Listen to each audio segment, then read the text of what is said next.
Broadcasting from Silicon Valley, California, this is Conversations with Jennylyn.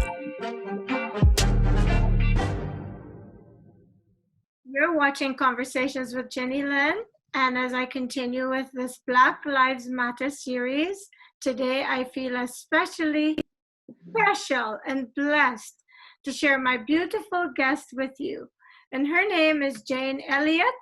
She is internationally known teacher, lecturer, diversity trainer, and the recipient of the National Mental Health Association Award for Excellence in Education. And couldn't I be luckier to be able to spend this time with her? Jane, welcome to Conversations with Jennylyn. So you are an internationally known teacher, a lecturer, and a diversity trainer, and you received the award for the National Mental Health Association and for Excellence in Education. How many years have you been a teacher? From 52, 50, altogether, 57 years altogether. Wow. Well, thank you so much. There's so much respect that we have to give to teachers. Because of you, people like me can sit here and do this. So what has been the most challenging thing for you as a experience for you as a school teacher over the years, as a teacher, not just a school teacher? No, wait a minute. See, I don't consider myself a teacher. Okay. I consider myself an educator. Okay. Teachers dispense facts and figures to kids so that they'll get them ready for the end of year testing. What an educator does is lead people out of ignorance. That's my job. I'm not into teaching. I'm into leading people out of ignorance. And my biggest struggle and my biggest challenge as an educator is to lead people out of the ignorance of racism. Thank you. I'm very happy to hear that. Now, you know, throughout the world, this is a problem. And it doesn't only exist between blacks and whites. What motivated you to make this because it sounds like it was your mission? Well, I was motivated by my father, who said you don't judge a book by its cover, and you don't judge a man until you've walked in his shoes for a while. You have no right to judge people by how they look, how they sound, how they dress. You have to look at them and realize watch what they're doing, and then listen to what they're saying. But watch what they're doing first. And that's what I do. And I'm careful. I'm not as careful as I should be about judging people, because when somebody makes a racist remark, I automatically judge that person as ignorance. I've been calling it that myself, because I think if you are educated, then you know if you turn someone inside out or poke them with the pin, they look the same and they bleed red blood. Has this been challenging for you more now, or did you find it more challenging when you initially embarked on this journey? When I started in 1968, people were talking about civil rights. People were active in civil rights. People were so active that Martin Luther King Jr. and Malcolm X were getting closer and closer together. And people who are running this show knew that if those two men and their followers got together, they could upset the whole deal in this country where the economy was concerned. So they had to die. And I didn't think they had to die, but they did. And they were killed because they were too progressive and they were too powerful.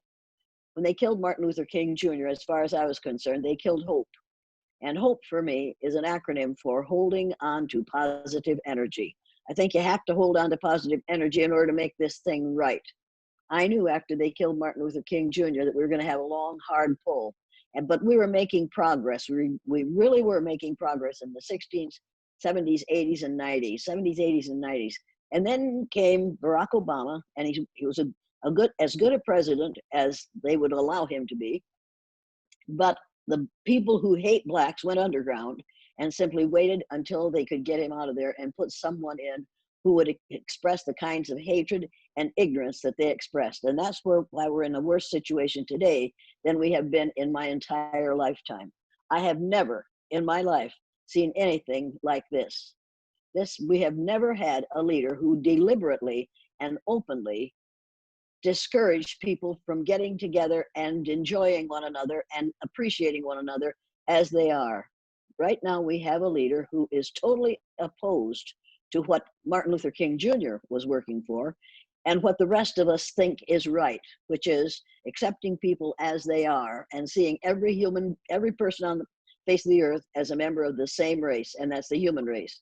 You and I are members of the same race. We haven't been allowed to think that, but we have to believe that now. We are members of the human race, and the human race is in danger because of the things that this man has done in 3.5 years. And there are a lot of people who think that he's going to be reelected.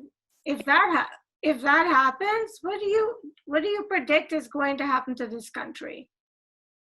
I'm not going to even think about him being reelected because this country isn't dumb enough. No, the people in this country aren't dumb enough to let that happen a second time. We simply can't. We can't afford it. They must realize that we're going to lose our democracy if that happens. He is on his way to trying to undo democracy. We must not allow that to happen. People in this country had better wake up. But Jen, it feels sometimes like we have more uneducated and ignorant people than we have people like you, who are lights, who are trying to keep the light going in the world. So what do we do in that situation? Because when you... We have to... Yeah? Yeah, we have to educate the educators. The people who are writing the laws and who are making the rules in this country have been taught for the last 300, 500 years. They've been taught that there are 3 or 4 different races and that the pale-face race is the best. They have been taught that. You can't have laws that teach fairness if you believe in the myth of race. So what we have to do is educate people to the fact that there's only one race, it's the human race, and we are all members of it. Until we get that done, we're going to continue to have the kind of problem that we have right now. We have to get people educated to the fact that the different faces aren't different races. We are all members of the same race. But it's going to take a few years to get those people who believe that myth out of the House of Representatives, out of the Senate, out of the presidency, and unfortunately, we're stuck with those who believe it on the Supreme Court. So we're going to have to re-educate the members of the Supreme Court. We're going to have to bring people into the 21st century. Right now, all over the world, we are acting as if we were in the 15th or 16th century, which is when this whole mess, which is when this whole mess started. Mm-hmm. This is ridiculous. We've only had the idea of several different races since the Spanish Inquisition. Before that, people were just people, different colors, different cultures, different nationalities, different genders. It was okay. But then all of a sudden, during the Spanish Inquisition, they were trying to kill people to make them into Christians. Hard to be a Christian if you're dead. But they found out that they had killed a whole lot of Christians because you couldn't tell what a person's religion was by looking at them. So they decided they had to find a better way to identify those who would be all right to kill. So they set upon skin color. That's how long this has been going on. This has not been going on since the beginning of time. This is only a 600-year belief that we have. We could give it up. And people who insist on believing as we did in the 16th, 15th, 16th century, then also should live the way we lived in those years. And I doubt that many of them are going to want to give up their automobiles or their electricity or their instant communication. They're going to want to give those things up. If you don't want to give those things up, then give up the rest of that garbage that you learned during the 15th and 16th century, which is the rightness of whiteness. It was a lie then, and it is a lie now. It isn't a myth, it's a lie. We need to give it up, and we need to do that now. But you said we have to educate these people. There's so many people that do not want to be educated because this belief system is working for them. And apparently it's enough that they can make an impact to keep the world in the dark. So what do we do with these people? The reason they want to keep the world in the dark is they're scared. Pale faces know that within 30 years in the United States of America, within 30 years, white people will be a numerical minority. We will no longer be in the majority. And they know that that's coming. And so they put in place a man who will try to increase the number of white babies born, decrease the number of people of color born, and make sure that no more, as this president says, we can't allow those brown and black babies, brown-skinned babies into this country because they reproduce too rapidly. He is scared to death. He has said that openly. That's the reason we're building. Yes. See, this is what people don't realize. They don't listen. They watch television, but they watch soap operas. They should watch the news and hear what this fool says. We can't allow those brown-skinned people into this country because they reproduce too rapidly.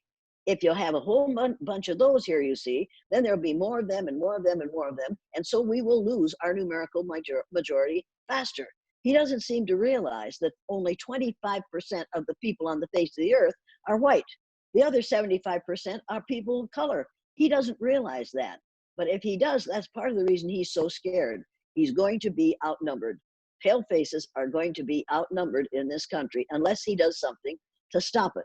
And what he has done is build a wall on the southern border and close all the Planned Parenthood clinics that he possibly can, because he's quite certain that all Planned Parenthood clinics do is furnish abortions. That isn't all that Planned Parenthood clinics do. Women need the Planned Parenthood clinics for lots of services, but all he's thinking about is maintaining white numerical majority in this country. It's terrifying when you realize how shallow his thinking is. Well, the fact that he has people supporting that thinking in places of power is more concerning, because you can Absolutely. You can always credit someone with mental disease when they're like that, but is everybody in that particular group that support him, do they all have the same disease? Is what I'm constantly worrying about. Number one, this isn't a mental disease. Racism isn't a mental disease. Racism isn't the result of a mental disease. Racism is a learned response. Anything you learn, you can unlearn. We could unlearn our racism. We could do it in 2 generations. There's no doubt in my mind but what we could unlearn racism. We learned to hate Japanese during the Second World War. The day after the war was over, we learned to not only accept but enjoy and appreciate the Japanese people. You can change behaviors and you can change opinions overnight if the reason for doing so is there. And the reason for changing our attitude where race is concerned is to maintain our own country and to maintain our lifestyle. We cannot continue to have the members of the business roundtable, most of whom are trillionaires, running this country, because it's like the robber barons in the late 1800s. Those people thought that as long as you had money, you could run the country. And that's exactly what's happening right now. Racism is in this country, racism is a really good way to make money. You can have prisons and have prison labor do the work that you would have to have done in the private sector and pay those people only 20 cents an hour for doing it and produce wonderful things. They do it all the time. It saves you a lot of money. It makes it more possible for you to make money if you use those mostly black men who are in prison to do the jobs that you don't want to pay a lot of money to have done. Would you rather pay 20 cents an hour for a job or $20 an hour for a job? That's what racism is all about. It's about making money for the people who are running the show. The reason that I said maybe he has something mentally not right is because the rest of the world is complaining about some of what he's doing. So I, in my own mind, have decided that maybe there's something off there. But the fact that the country is in the situation that it's in, and there are a large percentage of Americans saying it's wonderful. What do you have to say? No, there are.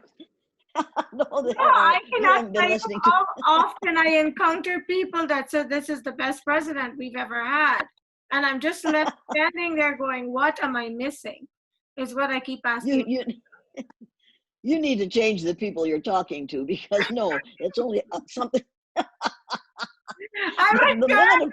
I speak to all types of people, but I am perplexed. So I'm hoping you can shed some light on this for me. This man is a case of arrested development. You have 3 ego states: child, parent, and adult. The object of education is to get people out of their child and parent ego state into their adult ego state. Mm-hmm. He has no adult ego state. He has never developed an adult ego state. He thinks either like a child when he says, throw the SOBs out of here, or when he thinks like a parent, we're going to do it, and pounds the table. You see, you need to know about, if you know about transactional analysis, you quickly realize that this guy isn't a mental case. He is an undeveloped person. He really is. And he can't help it because he thinks he's fine. And that's part of being in your child ego state, to think you're all right. When my little great grandchild picks up something and throws it at me, he thinks he's doing a good job because throwing is a good That's a good activity. He doesn't realize that's not the right thing to do, honey. Don't do that again. But that's exactly what you're dealing with when you're dealing with Donosaurus T. Rump. You're dealing with a man who never developed an adult ego state. And he's not going to. He's too old to now. But the rest of us are smart enough and adult enough to say, we need to get this person out of office. And I think he will be out of office. And I think that's the reason he is really scared right now, because I'd have to think that coronavirus is an act of God.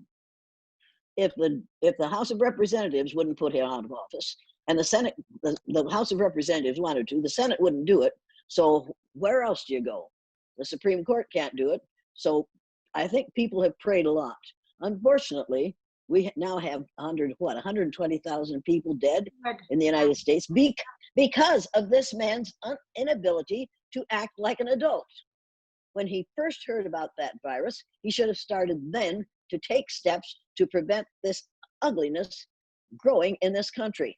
But he didn't, because as he said, it'll go away as if by magic when the weather gets hot. Well, the hotter it gets, yeah, the man is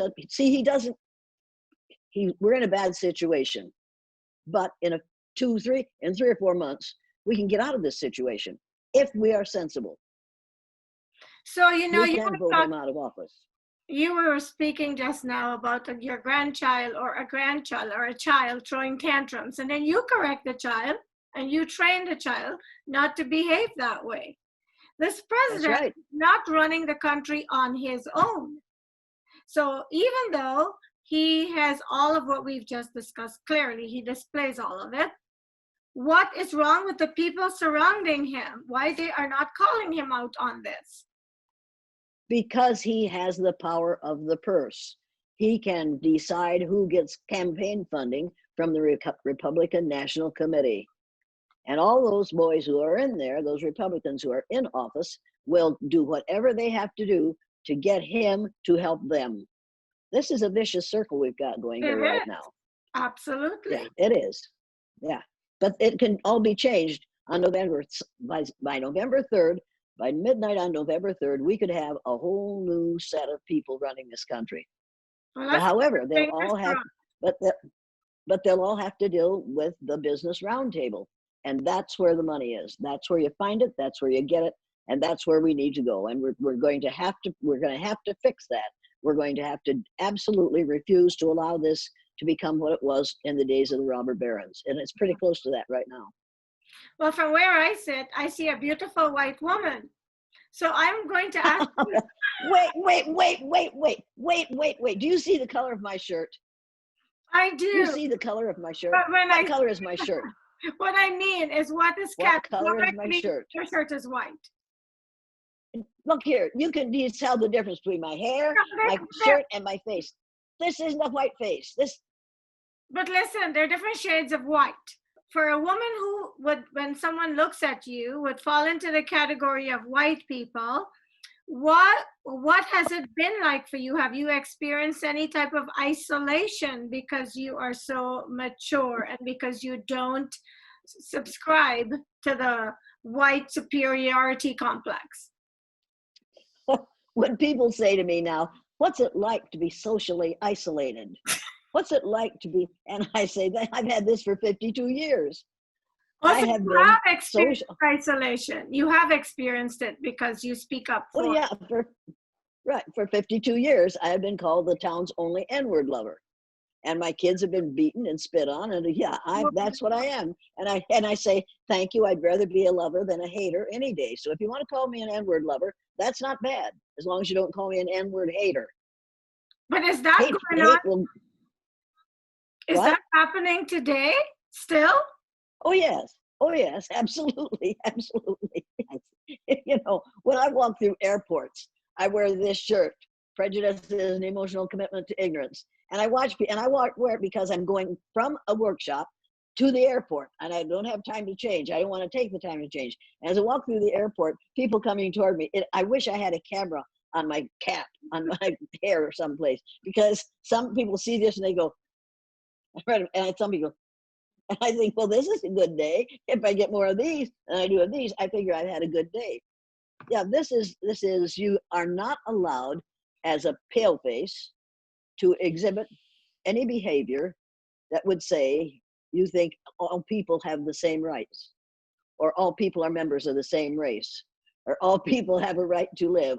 I believe that the schools have to start teaching the 3 R's of rights, respect, and responsibility.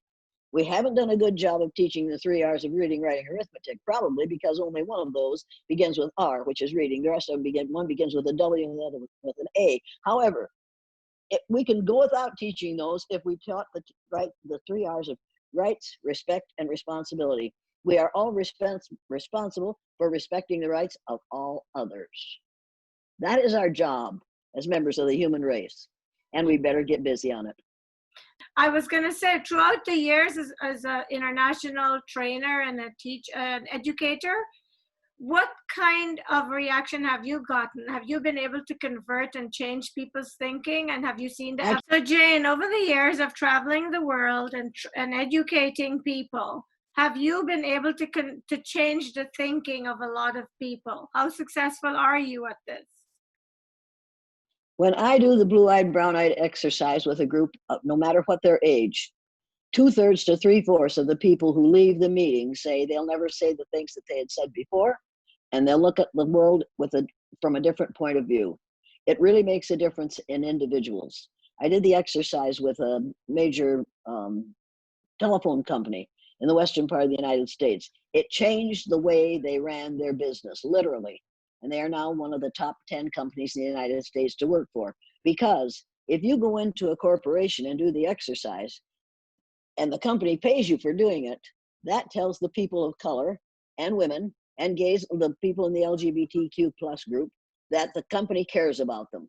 And so they work harder and they are more interested in what the company does and says and how it grows and how much money it makes, because the company has proven that they're willing to put money into making the corporation a better place for people other than white males to work. So it's a real, and I've done it with the military.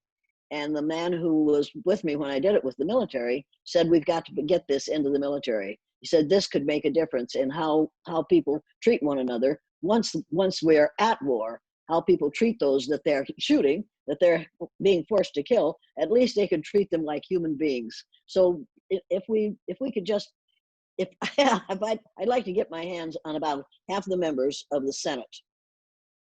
I would like to encourage them. I mean, I'd have to wear gloves. I know that. I'd wear my gloves and a mask.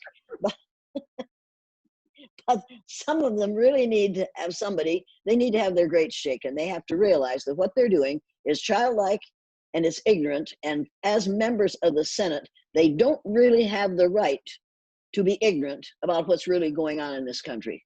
If you're going to be in that position, if you're going to be a member of the Supreme Court, if you're going to be a member of the House of Representatives or the Senate, you had, by the gods of war, better realize what racism is, what it really is all about, who keeps it going, who perpetuates this myth, and how to put a stop to it.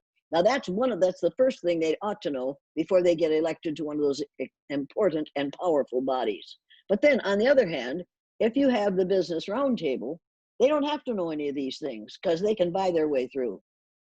And they can buy this country, and they can buy any country if they put their minds to it.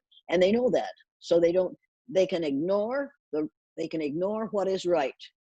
They can ignore and show no respect for the rest of us because they are responsible only to their bankers. This is a bad way to live. This is a bad way to run a country. So Jane, when people hear the word racism, they automatically think it's blacks against whites. But racism has so much to do with just blacks and whites. Would you define it for me, please? Well, racism is treating people positively or negatively on the basis of your ignorance about the color of their skin. That's what racism is. Right. It's about ignorance. It's not about reality, and it's about the fact that there's only one race. You don't have racism if you realize there's only one race, because if you're against someone like you, and I'm looking at it, I'm going to say, wait a minute, that's one of my 30th to 50th cousins. And I don't appreciate it when somebody abuses one of my cousins because of the other person's ignorance about race. I refuse to tolerate racist remarks made in my presence, which is probably the reason I spend a lot of time alone, because nobody, we all know that we make these racist statements, just they come rolling out of our mouths. It's amazing to see a supposedly intelligent white woman walk up to someone like Black Linda Guillory and say to her, Linda, when I see you, I don't see you black. When that happened, I stepped back and thought, there's going to be bloodshed here. Linda Guillory's going to pop her. This is going to be bad. So I stepped back, and Linda Guillory said, I think you have an eye problem. Let's make an appointment with the optometrist so that we can get your eyes fixed. I thought, yes, yes, yes. And of course, that woman got away from her just as fast as she could, because Linda was supposed to say, thank you, I'm glad you don't see me black. You don't have to thank somebody for telling you that they don't see the largest organ inch for inch on your body. I would not thank somebody for saying to me, when I see you, I don't see you white. I would have to say, wait a minute. Thank you very much. I'm not white, but I think what you're thinking is, you don't see me the way you see most white people. If you want to say that, then go ahead and say that, but don't say you don't see my color, because we call this white. This isn't white, but we call this. So we've got number one. Number one, it's going to be more comfortable when we start realizing that we're all shades of brown. Right. And we say to somebody, yeah, well, you're light brown. Yeah, that's right. I'm light brown, but my shirt is white. You got it? Let's see, we got to change the vocabulary. We've got to change the vocabulary. Someone has said words are the most powerful weapon devised by humankind. Words are the most powerful weapon devised by humankind. We kill people with words all day, every day. And when some teacher stands up in the front of the room and says to her children of many different colors, when I see people, I don't see people as black or brown or red or yellow. I just see people as people. And then some smart kid is going to say, you forgot to put white in there. Do you see white? And then he's going to get kicked out of the classroom because she wants them to say, oh, thank you for not seeing our color, Mrs. Dummy. But finally, kids are going to get smart enough to smarten up their educators. And I really think they will. I think that the young people who are out in the streets all over the world today protesting the way we treat black people in this country and in many other countries, I think those young people are going to change this situation. I think they're going to force change on the rest of us, and it's about time. Yeah, I was going to ask you if you ever saw this being eradicated. I suspect it will never be totally eradicated, but do you see? No. Yes, it will. Yes, it will. Yes, it will. Yes, it will. Yes, it will, because it doesn't make sense. We are now in the 21st century. You cannot solve 21st century problems by using 15th and 16th century behaviors and words. You're going to have to come into the 21st century. You're going to have to start seeing people as human beings who are allowed to, required to be treated as fully functioning human beings. We have to stop seeing people and judging them because of our ignorance about skin color. There's no problem with skin color. Skin color is natural. You shouldn't have to change it. You don't have to change it, but I know little black kids who try to bleach their skin because they don't want to be black anymore. Exactly. Yeah, but you see, you can't change skin color. You can change the ignorance about skin color, and it's time for us to do that. This is late in the game, but we better get it done now. And yeah, I think it can change. I know it can change. I watched my father, 59 years old, watch the first film that was made in my classroom with my third graders going through that exercise. I had never seen him cry since my little sister died when she was 3 and I was 10. And after he watched that film, he stood up, he took his red handkerchief out of the back pocket of his bib overalls, blew his nose, wiped his eyes, and said, I wish somebody had taught me that when I was 9 years old. From that day, you would not see my father listening to a racist joke. And if someone tried to tell one in his presence, he would give him that look and say, you really want to tell that now? You really believe in what you're saying? And then he'd walk into the other room. He wasn't going to fight over it, but he'd walk away. He would not support that kind of behavior after he saw what those little white kids went through, because he realized that if it was that hard for little white kids with a teacher that they admired in a classroom where nobody else was doing it to them, and they knew it was going to stop at the end of the day, and the way it affected them, obviously he thought, my God, what must it be like for people who have to live like that for a lifetime and know that it's never going to end. Yes. And you know, there's some people who are so ignorant that when they see a person whose skin is very dark, they act petrified. I saw this once in a store. There was a woman, a white woman, or who was categorized white, was shopping, and a very, very dark guy was working in the store. And when she saw him, she froze, and I looked at her face, and she literally looked visibly scared. And the poor guy, Right. I felt so bad for him. When she walked away, I went up to him and I go, "You are the best service person here today, so I want you to help me." And I made him, I could tell he felt really special. And it made me really sad that you would treat someone or become so fearful of someone because of the color of their skin. And it made me wonder, where did that come from? What happened in her life that is causing her to react this way to someone because their skin is very dark? What do you think we can do to prevent instances like this from happening going forward? Because she has been brainwashed. Probably. We can start telling the truth. We can stop the brainwashing and start telling the truth. We can tell the truth. It's time to stop the lie. The myth of race is a lie. It isn't a myth. A myth is something that you make up to explain something in nature that you don't understand.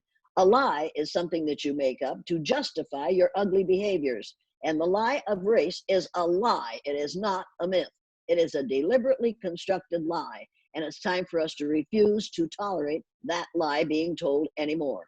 It's time for us to stop indoctrinating students and educate them instead of indoctrinating them. Schools ought to be in the business of leading people out of ignorance, and you can't do that if you're still teaching that Columbus discovered America.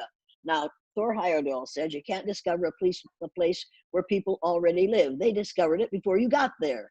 Now, Black people came from a long way away and settled in what we call the United States of America.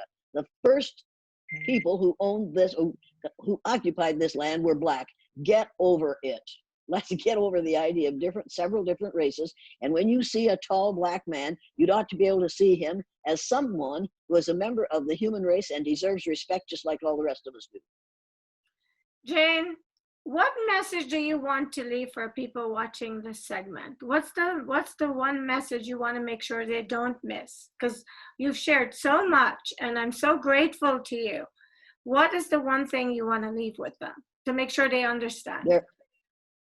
There is only one race of people on the face of the earth, and we are all members of that race. Every one of us is a descendant of those first Black modern human beings who evolved in sub-Saharan Africa from 300,000 to 500,000 years ago. When you see another person in the room, you are looking at one of your 30th to 50th cousins, because we all have the same ancestors. It's time to get over the idea of several different races. There is one race. It's the human race.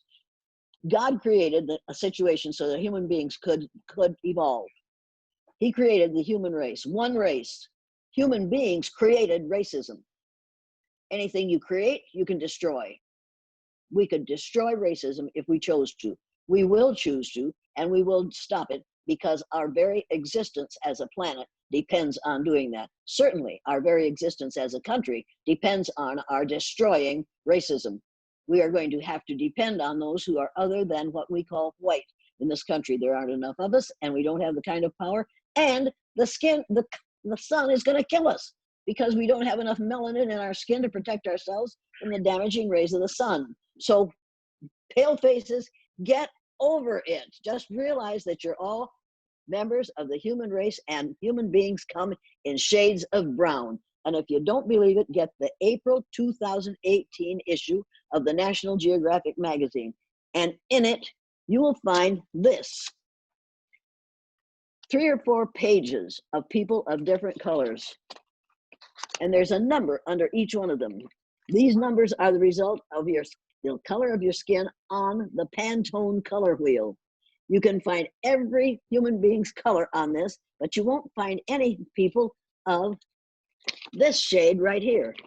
You won't find any people this color on this color wheel, because people do not come in this color, because we all have some melanin in our skin, because we all came from those black the first modern human beings who evolved on this earth, and they were black. Jane, the world is so lucky to have someone like you. And I think the most beautiful thing, apart from what you're sharing, your love and your time that you're taking to educate people so we can get rid of the ignorance that is segregating us. I think the most wonderful thing about all of it is that your skin is not black or of dark pigment.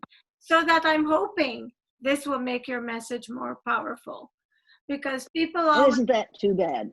I know. But that's too bad, because black women have forgotten more since breakfast than I'll ever know about racism. People listen to me because of the color of my skin. Right. This is ridiculous. But if that's what it takes, then I'll keep right on running my mouth until I can walk down the street and have people say, "Oh, you're that one. Well, thank you very much. I have."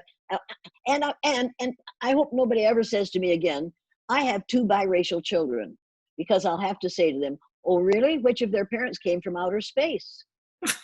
Because if they are human children, then they are not biracial, because there's only one race on the face of the earth. So we're going to get rid of statements like biracial and multiracial. And we're going to start talking about human beings instead of races. So that means we need to go back to hospitals and the immigration department, because that's a question that comes up in almost every questionnaire. And I am a multiracial person based on— No, you aren't. No, you aren't. No, you aren't. Based on the system.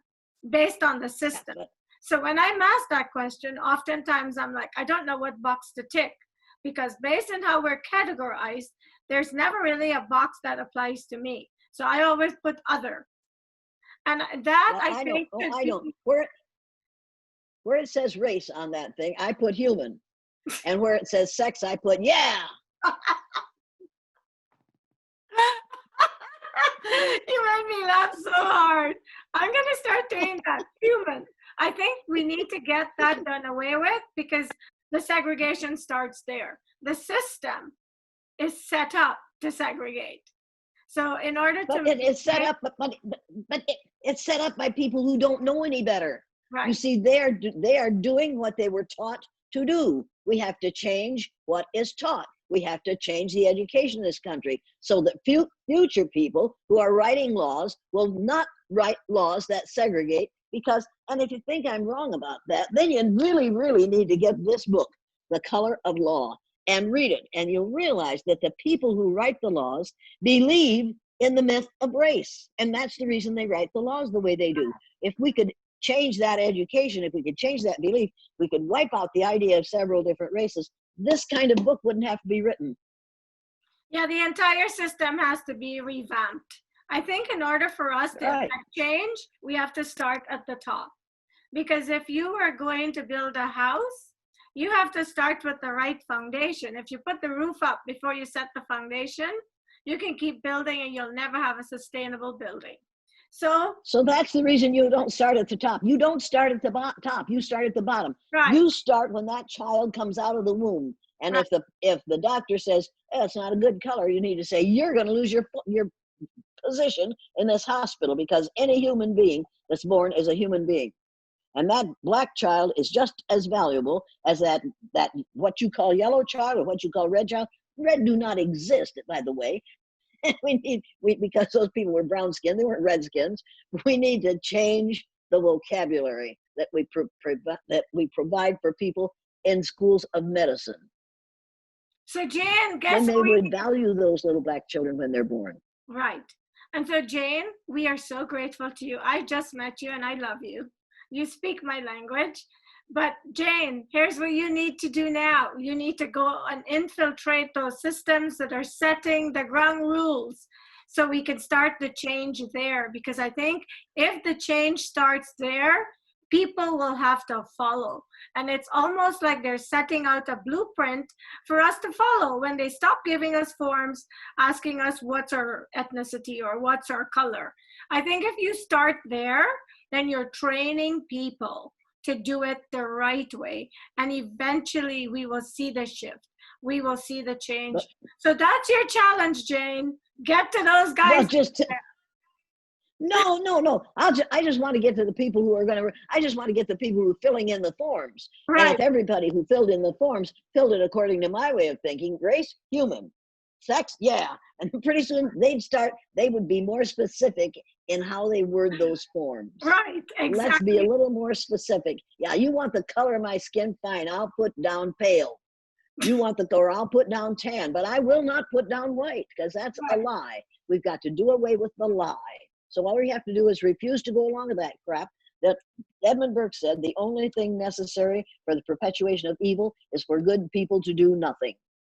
And as long as you and I are willing to go along and do it their way, that's how long this will last. What we have to say is, that is a ridiculous form. The way it is worded is totally 15th century.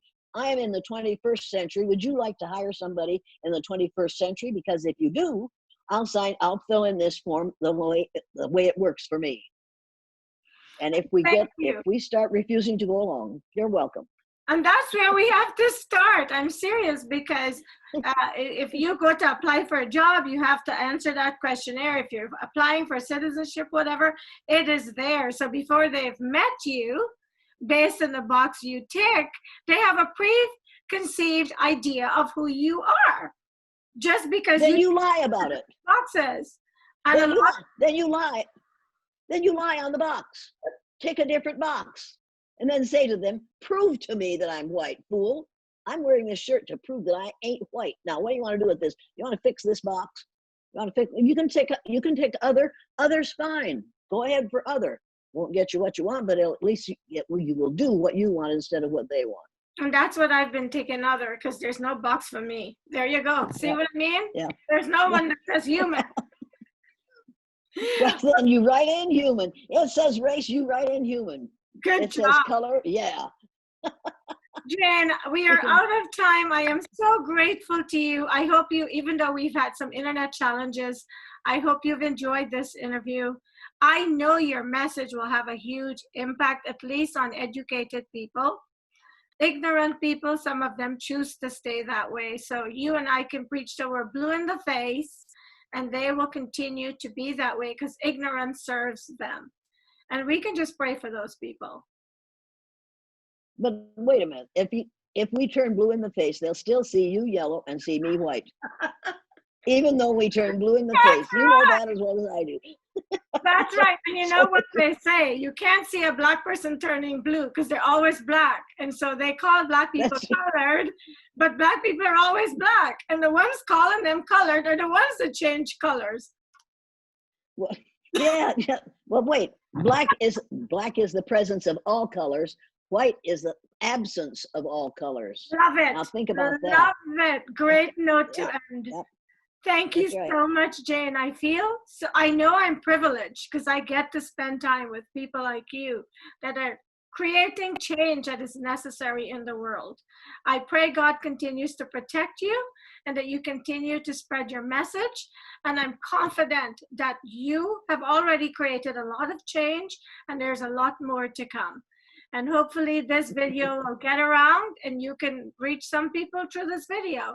And I thank you again. And please enjoy the rest of your day. Oh, I will. Thank you very much. And thank you for watching Conversations with Jennylyn. When a conversation is all you need to be inspired, and if Jane hasn't inspired you, then something is wrong. And I will see you next time.